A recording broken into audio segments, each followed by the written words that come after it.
अस्सलाम वालेकुम।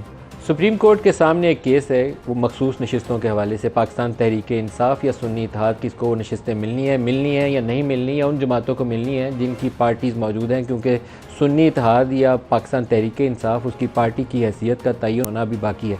बहुत सारे ऐसे तनाज़ा और कन्फ्यूज़ नौइयत के फ़ैसले हैं जिसने पाकिस्तान में ये इंतखाबी सूरत हाल पैदा की है। बुनियाद इसकी डाली गई थी जब इलेक्शन कमीशन ऑफ पाकिस्तान ने इलेक्शन सिंबल के हवाले से, बैट के निशान के हवाले से पाकिस्तान तहरीक इंसाफ को महरूम किया और सुप्रीम कोर्ट ने उसके ऊपर मोहर लगाई।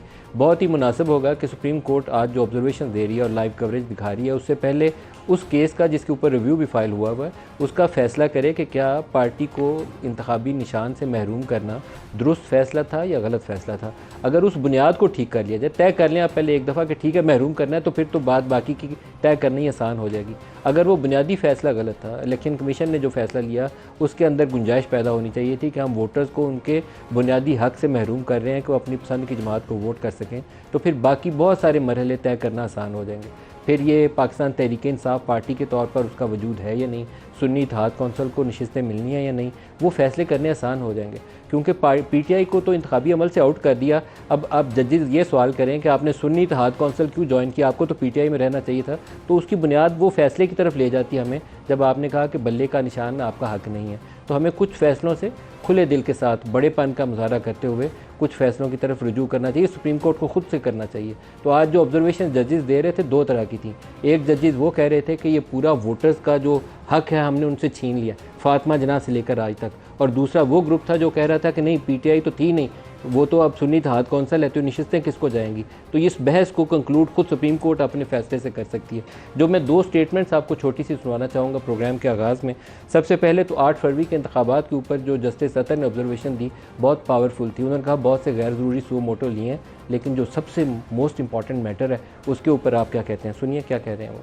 As I understand, you have placed it on record, 2nd February 2024 Election Commission's order declared all of you as independent. They grossly misinterpreted the judgment of this court, and entirely on that basis, they declared you independent. Why should the people be prejudiced? Yes. Because a wrong interpretation of this court. यहाँ पे फातिमा जिन्ना के election से लेके आज तक, see, people have been robbed.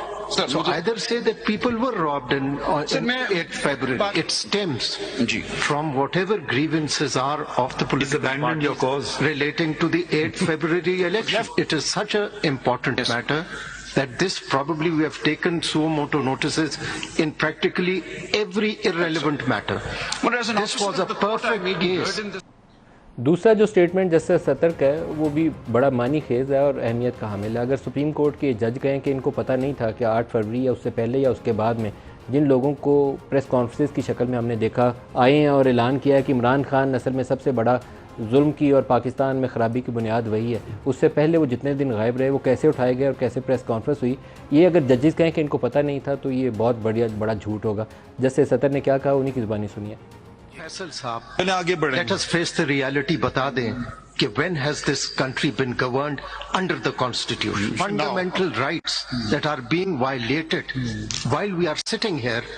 I mean, that is also our duty to secure those rights of the people. The way the elections were held, serious questions are raised. It is all about the people, their right of vote. That reality, you see, is known to all of us. Yes. Anyone giving a press conference is forgiven. Those who don't are picked up. And this is all which is in the knowledge of everyone. So should this court just shut its eyes and allow a political party to face these challenges?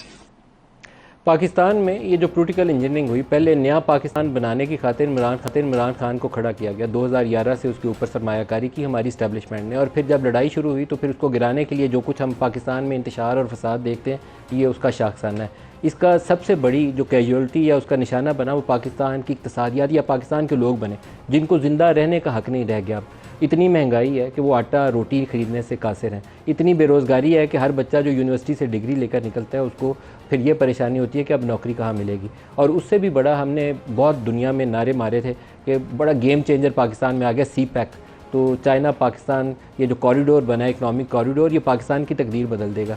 उसके बाद जब सारी सरमायाकारी हमने करवा ली, 35-40 अरब dollar के कर्जे sir पे चढ़वा लिए, 10-12 अरब डॉलर पावर सेक्टर में डाल लिए, उसके बाद हमने पूरी इकॉनमी बिठा दी, क्योंकि हमने ये लड़ाई डाल ली कि अब ये चोर डाकू जिनको हमने इन्वेस्ट किया है पुकारने के लिए, PMLN और पाकिस्तान पीपल्स पार्टी वाले, इनको कैसे ठिकाने लगाना है और नया पाकिस्तान कैसे मार्ज़ वजूद में आएगा, और फिर नया पाकिस्तान को दोबारा गिरा के अब दोबारा पुराने पाकिस्तान को कैसे ऊपर लेकर आना है। उसमें ना CPEC रहा है, ना इकॉनमी रही है, और अब आपको जान के लाले पड़े हुए हैं कि आपको बैलेंस ऑफ पेमेंट क्राइसिस से नहीं निकलते। अब IMF के दरवाजे पे खड़े हैं हम, सऊदीज़ के दरवाजे पे खड़े हैं, चाइनीज़ के दरवाजे पे खड़े हैं, हाथ जोड़ के G2G। हमने वो इन्वेस्टमेंट फैसिलिटेशन काउंसिल बनाई है, फ़ौज उसके अंदर आई है गारंटीज़ देने के लिए कि आपका सरमाया महफूज रहेगा, हम गारंटीज़ दे रहे हैं। अभी तक पैसा आया नहीं है, दुआ मांग रहे हैं कि आ जाए।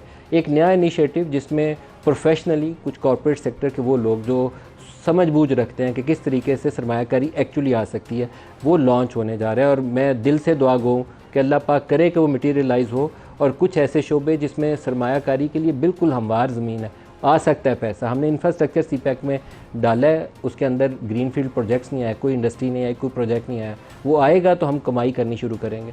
तो कुछ ऐसे लोग सामने आ रहे हैं जो उस इनिशिएटिव को लेकर आ रहे हैं। उस इनिशिएटिव का प्रॉबेबली जो नाम मैं अपने बल्कि मेहमानों से पूछूंगा, 27 जून को उसकी लॉन्चिंग एक्सपेक्ट की जा रही है, 27 जून को उसकी लॉन्चिंग होगी। वो क्या करेगा इनिशिएटिव, उसके अंदर क्या सरमायाकारी आएगी, कोई शक्ल बदलेगी, चाइनीज़, सऊदीज़, UAE क्या ये सरमाया लेकर पाकिस्तान में आएंगे, और कैसे उसको मैनेज किया जाएगा? क्या SIFC के मॉडल के ऊपर कोई तर्ज़ा तरीक़ाकार अपनाया जाएगा, या प्योरली कॉर्पोरेट स्ट्रक्चर होगा, बिज़नेस टू बिज़नेस डील्स होंगी, जो उनका बिज़नेस मॉडल बनेगा उसको देखते हुए पैसा पाकिस्तान में आएगा? जो प्रोग्राम में आज याद हैं, जो इसकी रूह रवां भी होंगे सारे ये लोग, उसमें इस्लामाबाद स्टूडियोज़ में हमारे साथ हैं खालिद मंसूर साहब, साबिक़ मामले ख़ुसूसी हैं, और इसके अलावा हमारे साथ हैं नगमाना हाशमी साहिबा, साबिक़ सफ़ीर हैं, और हमारे साथ हैं एडमिरल हशाम बिन सदीक साहब, आप साबिक़ सफ़ीर हैं, और इसके अलावा हमें ज्वाइन कर रहे हैं हारून शरीफ साहब, जो फॉर्मर चेयरमैन हैं बोर्ड ऑफ इन्वेस्टमेंट के। सबको खुशामदीद कहूँगा। हारून शरीफ साहब, पहले आप ही से आगाज़ करूँगा। पहले तो ये सस्टेनेबल डेवलपमेंट इम्पैक्ट फ़ोरम, इसकी कुछ तफसील आप ही बताइए। ये SDIF ये क्या काम करेगा, कैसे वर्क करेगा, और कैसे इन्वेस्टमेंट को सहूलत फराहम करेगा? जी नदीम साहब, बहुत शुक्रिया। सबसे पहले तो आपको हज की मुबारक हो। इसके बाद इसमें आपको SDIF का बताता हूँ, सस्टेनेबल डेवलपमेंट इम्पैक्ट फोरम। जैसे आपने अपने इब्तदाइये में कहा है, ये जो इंफ्रास्ट्रक्चर की इन्वेस्टमेंट होती है ग्लोबली, इसमें जब तक प्राइवेट कैपिटल को ये अट्रैक्ट ना करे तो ये लोगों के लिए फायदामंद नहीं रहती। तो ये जो एक गैप था, इसको देखते हुए मैं बड़ा फॉर्चुनेट हूं कि ये जो अपने प्रोफेशनल्स आपके साथ बैठे हैं, तकरीबन 1 साल से हम इस पे काम कर रहे हैं कि कैसे हम इसको आगे लेकर चलें।